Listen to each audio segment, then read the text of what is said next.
திருச்செந்தூர் சுப்பிரமணிய சுவாமி கோவிலில் இந்த விரைவு தரிசனத்திற்காக கட்டண மோசடி தொடர்பான விவகாரம் பெரிய அதிர்வலைகளை ஏற்படுத்திச்சு. இதில் முன்ஜாமீன் கோரி உயர்நீதிமன்ற மதுரை அமர்வில் வழக்கு தொடரப்பட்டது. இதில் மாவட்ட குற்றப்பிரிவு விசாரணை அதிகாரி விசாரணை அறிக்கையை தாக்கல் செய்யணும் அப்படின்னு உயர்நீதிமன்ற மதுரை கிளையும் ஒரு உத்தரவு போட்டிருக்கிறாங்க.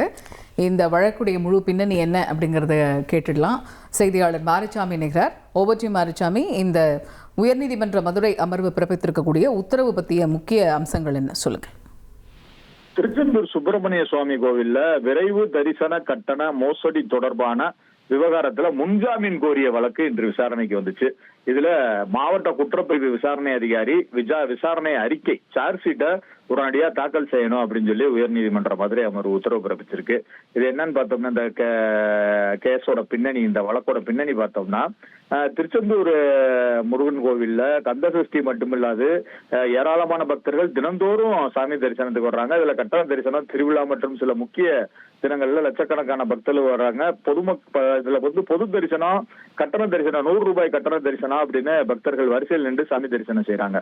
இதுல ஒரு 25 லட்சம் ரூபாய் முறைகேடு செய்ததாக கோயில் நிர்வாகம் தரப்புல 3 பேரும் இதுவரை புகார் கொடுத்திருக்காங்க. ஏற்கனவே நிறைய புகார் கொடுத்திருக்காங்க. இந்த நிலையில கோயில் பணியாளர்கள் பாலமுருகன், உச்சி மாகாளி உள்ளிட்டோர் அதுல நம்மள அந்த கேஸ சேர்த்துருவாங்க அப்படின்றதுக்காக முன்ஜாமீன் கோரி உயர்நீதிமன்ற மதுரை அமர்வுல மனு தாக்கல் செஞ்சாங்க. அந்த மனுவானது நீதிபதி தனபால் முன்பாக விசாரணைக்கு வந்தது. கோயில் தரப்புல ஆஜரான வழக்கறிஞர், இது ஒரு விசித்திரமான வழக்கு. ஒரு பக்தர் 100 ரூபாய் தரிசன டிக்கெட் எடுக்கும் போது கணினியில ஒரு டிக்கெட் உருவாகும். ஆனா அதே போன்று போலி டிக்கெட்டும் உருவாயிருக்கு.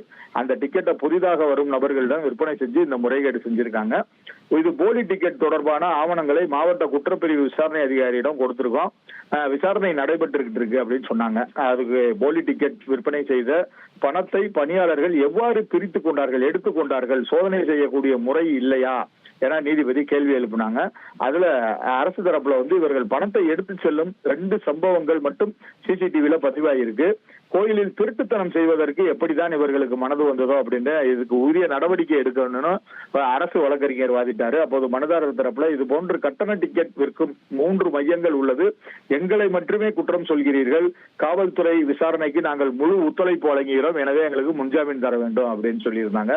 நீதிபதி உத்தரவுல காவல்துறையில் விசாரணைக்கு அழைத்தால் 3 பேரும் ஒத்துழைக்க வேண்டும், மறு உத்தரவு வரும் வரை 3 பேரையும் கைது செய்யக்கூடாது அப்படின்னு உத்தரவிட்டு இந்த வழக்குல மாவட்ட குற்றப்பிரிவு விசாரணை அதிகாரி உடனடியா விசாரணை அறிக்கையை தாக்கல் செய்யணும் அப்படின்னு சொல்லி விசாரணையை ஒத்தி வச்சிருக்காங்க. விரிவான தகவல்களுக்கு நன்றி மாரிச்சாமி. இனி செல்லும் இடமெல்லாம் செய்தி. தந்தி டிவியின் வாட்ஸ்அப் சேனலை ஃபாலோ பண்ணினா செல்ல இருக்கும் இடமெல்லாம் செய்தி. இதோ QR கோட் இப்பவே ஸ்கேன் பண்ணுங்க, ஃபாலோ பண்ணுங்க.